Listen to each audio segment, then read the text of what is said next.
also attempting to develop a multicolor kit for human Th9 cells, which are not real well defined and it's a little tricky to do. You'll see what I mean when he shows his data.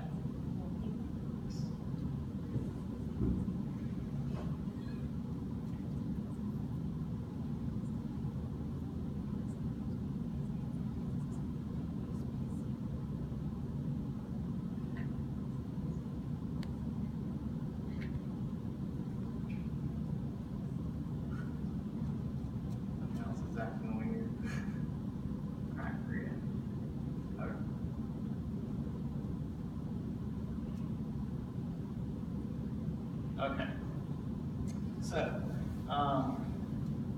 yeah, I'm a Louisiana boy. I traveled to Mississippi for the summer to get better weather, to say the least. What I did my project on this summer was Th9 multicolor kit development and a detection of phosphorylated proteins using intracellular flow cytometry. So what I'm going to do is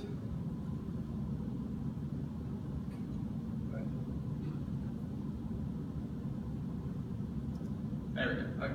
So just now, I'm real quick. So I want to go over a brief summary of what flow cytometry is.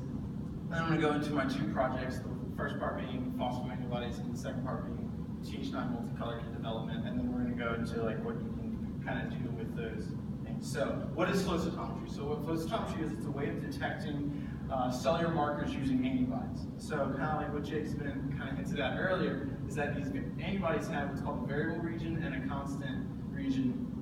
And what happens is this variable region can attach to certain cell markers that are either within a cell or on the outside of cells.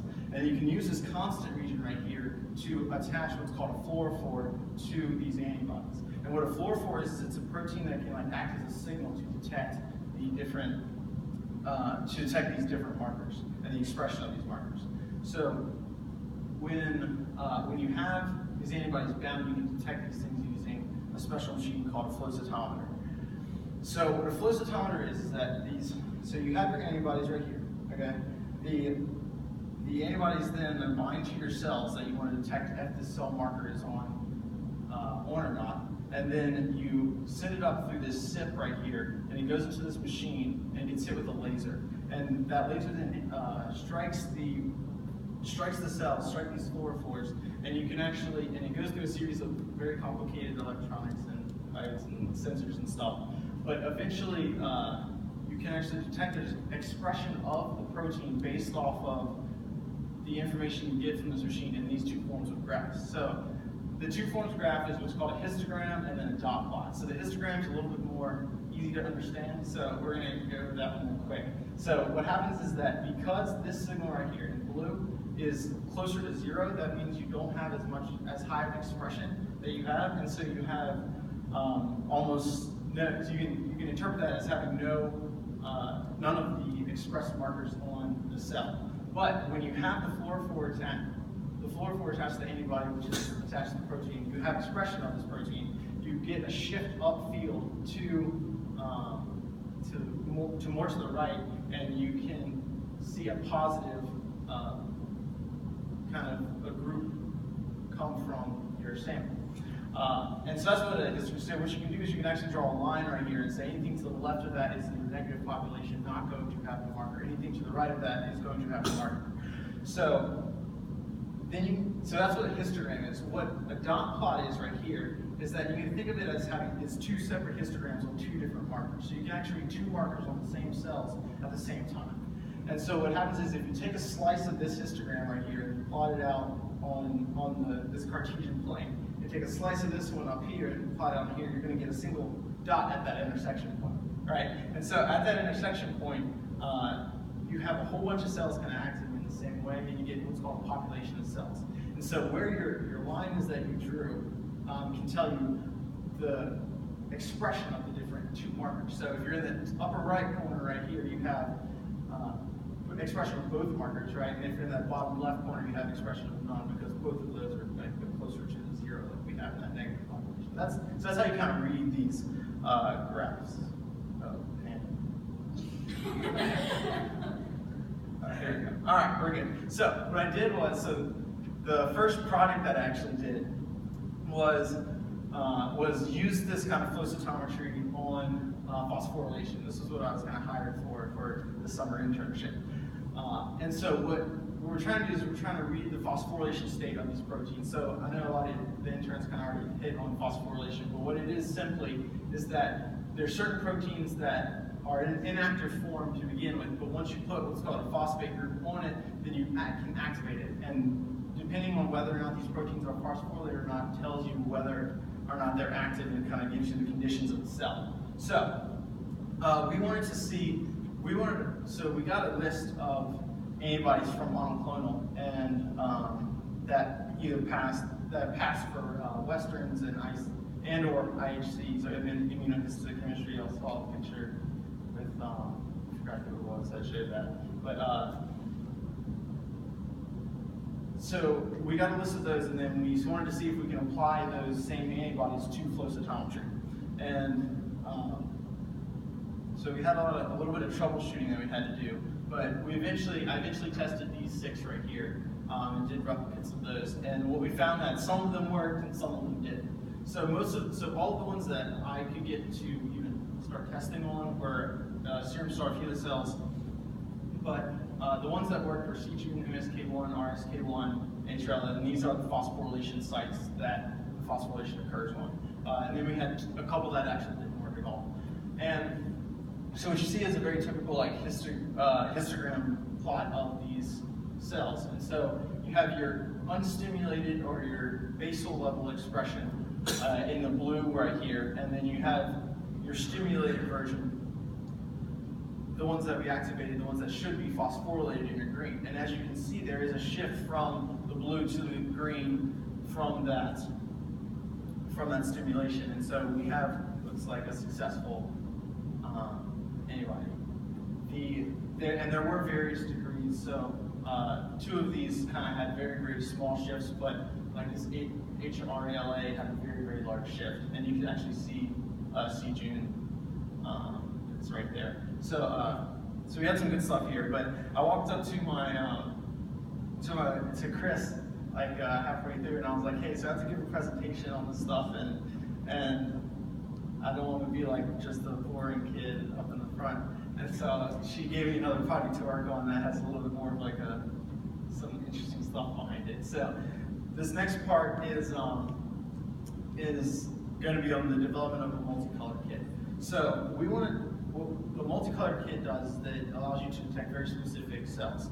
And so we did ours on the Th9 cell. So what T helper cells do is they're kind of the pivotal cell of the adaptive immunity. And so they kind of control humoral and cell-mediated immune responses. But there are several different types of Th cells. So we got Th1s, Th2s, Th9s, 17s, and Tregs. And they all do different things. They all regulate the immune system in different ways. And by the release of these cytokines that they do. So all of these are different. But what we want to do is we wanted to specifically look at this Th9 cell. And so the Th9 cell is very important in your immune system, but it's important to note that we don't know a lot of stuff about it, and there's still a lot of research that needs to be done on it. But its major use in the immune system is to secrete IL-9.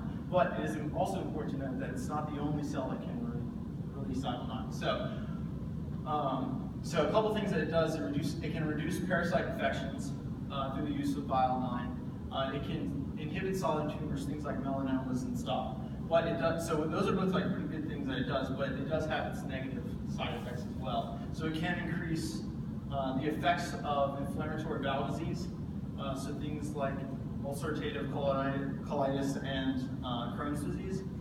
It does contribute to the progression of multiple sclerosis, and it can contribute to allergic responses, things like asthma and like when you have dust mites and stuff.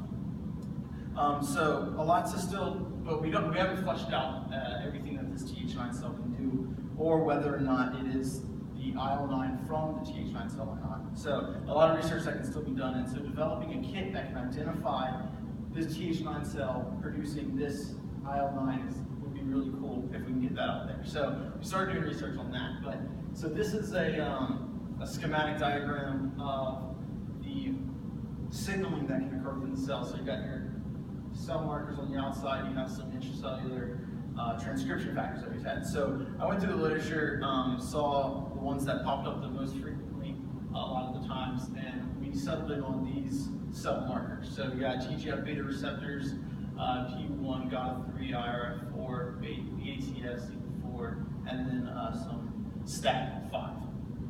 And so I got the antibodies for those and went ahead and started testing to see if they just kind of work more than anything. And so I took some cells, did a control group on PBMCs, which is just immune cells, polymorphic. PBMC, peripheral blood mononucleocytes. Yeah, that's right.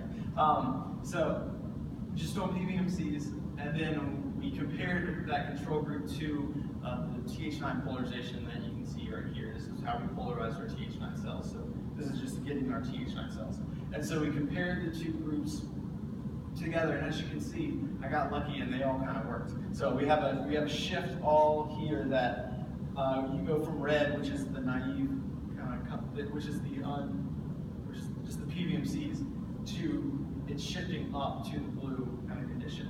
And they so all these kind of work, and then so that's those four, and then these four as well. I mean these three as well. And so what we went ahead is that we wanted to get a kit that has all different colors. And so we got different colors different fluorophores for all of these, and we actually made kind of a starter kit about where this project can go. And so we tested these again, and we still got some good results. However, a couple of them did kind of act up, and so something like this GATA3, there wasn't a huge shift like we saw in the preliminary experiments. But again, everything else kind of shifted up a little bit. So it's cool to get this kind of kit off the ground, but there's still a lot that can be done for both projects. So here we have the phosphoantibodies. What we have to do there is that all of those were unconjugated, so I had to use a second antibody that actually had the fluorophore to do it. And so getting those conjugated and then testing the rest of the lots that we can get from monoclonal can be some future stuff we can do with that project. And then for the Th9 multicolor kit, some of the expression of some of the receptors, the markers that we were testing, had very high expression. And so what we want to do is we want to compare them to other things that can produce IL-9, something like a Th2 cell, and make sure that we're specific for those antibodies for those markers. And then there just has to be some optimization that occurs. And then what we want to do eventually is give the option to change the fluorophore color. Because if a researcher is doing a research project and then they are doing like a specific fluorophore already, they're already using, and then we have it at the kit already, you can't overlap fluorophores using two different markers, or you can't, and it won't work. So having to change fluorophores would be a cool option for not only this kit, but all kits that kind of develop. But so doing that would be a really cool thing. But yeah, that's pretty much what we're doing here. So is there any questions on that?